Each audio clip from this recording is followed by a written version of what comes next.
seeing things just going backwards. It is. And you'll notice they don't have the ramp all the way down, but you will see that rear tailgate open. That's one of the loadmasters back there, either Chief Sean Ballard or Staff Sergeant O'Brien. And no kidding, over the radio, they're actually giving the pilots instructions, because they will at times in a technical environment might have to do a several point turn to get this behemoth airplane turned around.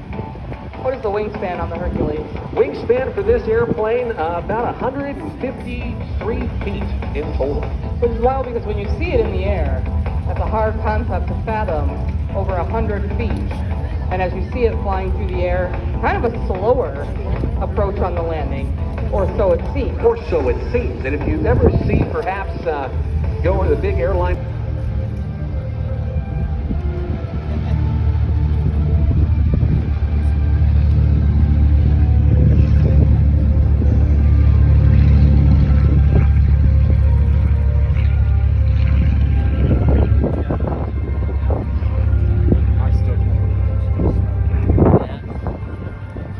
It's crazy how there's still smoke coming in.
those who have gone before us and those who flew these aircraft in combat so many years ago, and those who gave the ultimate sacrifice in defense of our nation. It was a very different time back then during World War II, but as these historic and rare aircraft take the air, we listen to the sounds of that history. This is in your awesomeness and how awesome this is. They're going to reposition this, the largest gathering of TBMs at this very moment. Some of these are together right now in the skies over historic Willow River.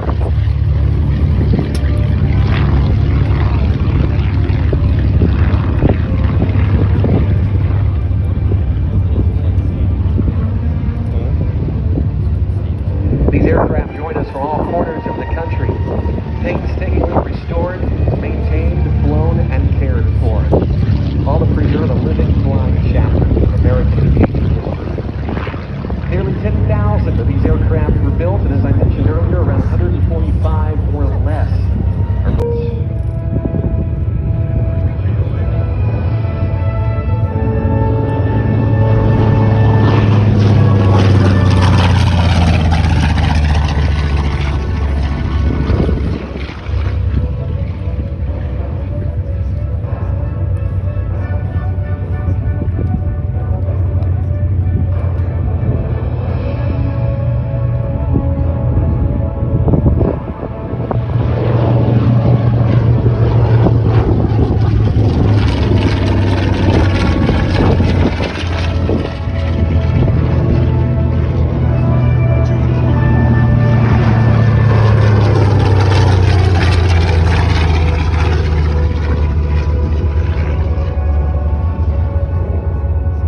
That was devastating. It wasn't cutting it anymore for the U.S. Navy, and this was from an ironworks solution. The Navy and the Marine Corps, a well-equipped aircraft, got down to a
Gentlemen, for the pilots and crew.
unmodified, and fully combat-capable aircraft. While we can't show you everything that makes the Raptor the most lethal fighter aircraft in the world, we will show you its raw power and thrust-vector maneuvering capabilities as it executes maneuvers that no other fighter aircraft in the world can perform. As today's demonstration begins, from your right, you'll see the Raptor execute a maximum power takeoff, producing 70,000 pounds of thrust from its powerful F-119 engines. The Raptor will virtually leap off the runway at an amazing 1,000 feet. At a safe altitude, Captain Letourneau will quickly loop the aircraft, reversing his flight path, then roll while diving straight down. So now it's time... So now it's time to stand up, move forward, and get ready. The show is about to begin. Ladies and gentlemen, I present to you the most feared aircraft in the world today. Yours, United States Air Force F-22 Raptor.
Then watch as Captain Letourneau changes the direction with the amazing J-turn reposition.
low-speed pass. Rush away to paradise.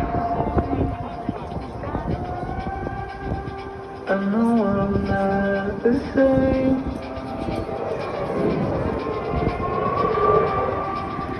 A lot of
the ground, but the message is high above. Give us a warning. That's Ghost Rider.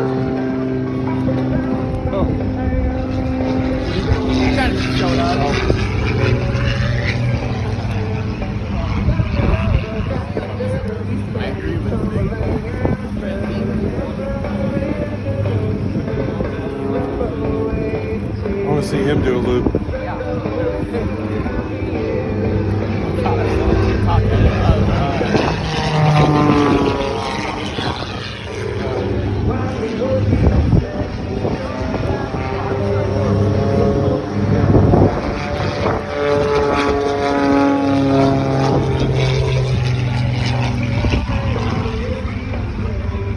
This Super Chipmunk has been highly modified into the airshow airplane we see today. It features a custom-built 350 horsepower motor, an advanced composite propeller, shortened wings, and a streamlined canopy, turning this airplane into a lean, mean airshow machine.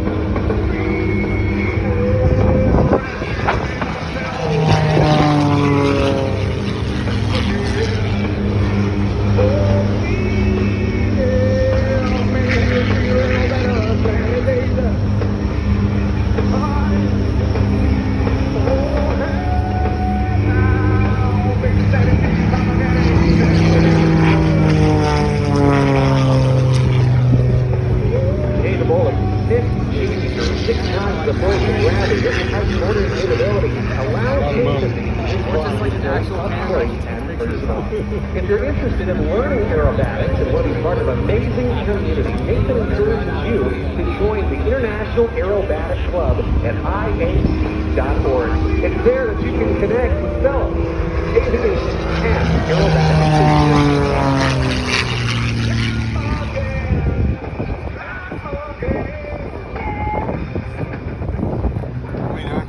It's oil being In addition to flying his low-level performances during the day, Jason is also one of a handful of pilots who also authorized to display at night. Under the cover of darkness, the Ghost Rider can be equipped with more than 200 pounds of fireworks, pyrotechnics, lights, and special effects, allowing for an explosive and sparkling nighttime performance.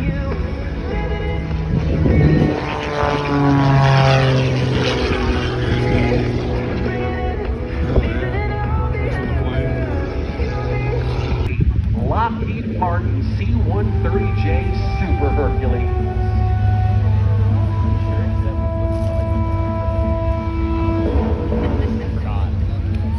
Chrysler Pacifica? Well, that's coming from your left. In a brief demonstration for us here this afternoon, it joins us from the Rhode Island Air National Guard, the Air Force's primary advanced tactical aerial platform. Today's demonstration is being commanded and flown by Major Caitlin Tereski, alongside Captain Kristen Andreka and Lieutenant Michael Pogoljelski. The Lone Masters on board the Super Herc today, Chief Sean Ballard and Staff Sergeant Jack O'Brien. All of these experienced crew members are part of the 143rd Airlift Wing based at Quonset Point Air National Guard Base in Rhode Island. The C-130J, with a wingspan of 132 feet 7 inches, is 39 feet tall, and for today's flyby demonstration comes in at around 99,000 pounds. It's capable of operating to a maximum weight of 150,000 pounds, and it's powered by 4 Rolls-Royce engines, 8 2100s as they're known, spinning some newer propeller blades than the original Legacy Hercs. The first Hercules that took flight back in the early 1950s had 3-bladed propellers. They later went on to have 4 blades. The aircraft that we see today are 6-bladed and allows to reach speeds in excess of 320 knots. That's about 380 miles an hour. Right now, the crew is going to reposition and showcase to you that of a tactical landing. In just a moment, you'll watch as the landing gear is extended, and they will demonstrate to us a technique used in hostile environments to quickly recover the aircraft and to keep it outside of the range of small arms fire for as long as possible. Generations of soldiers, Marines, sailors, and airmen have counted on this versatile airplane to accomplish a variety of missions in austere and hostile environments. It's able to carry up to 78 combat troops and airdrop over 42,000 pounds of supplies and equipment.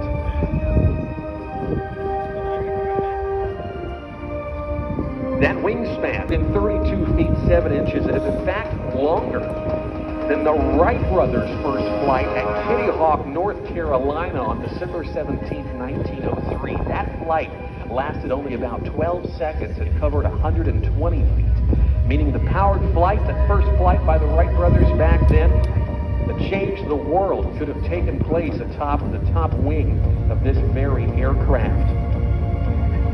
So successful was this airplane for the U.S. Air Force, the United States Navy also looked at it and considered the airplane to serve a special mission for carrier onboard delivery, or COD, and they wanted to use it on board an aircraft carrier. How in the world would that work? Well, it was in October of 1963 that a guy named Lieutenant James Flatley took one of these Hercules and landed it on the aircraft carrier, the USS Forrestal.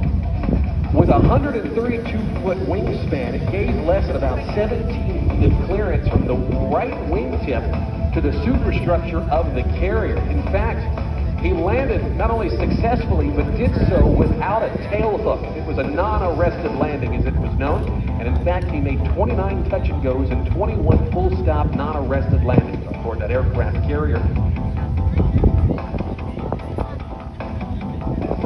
In a tactical environment, any idea of a smooth landing is thrown out of the window. The intent is to plant the wheels at about 300 feet down the runway. That is to transition immediately from the approach attitude to the actual landing, rather than assuming a touchdown attitude and letting the aircraft glide and float onwards. The nose gear is in some cases pushed into the ground the instant the wheels touch down, and the props are thrown into full reverse, and that throws the air forward. It allows them to stop in less than about 1,000 feet. During the Vietnam War, C-130 pilots would actually put the props into reverse before they touched down. We're going to watch them now. There's about 300 feet. There's the touchdown. Listen for the sound change of the engine.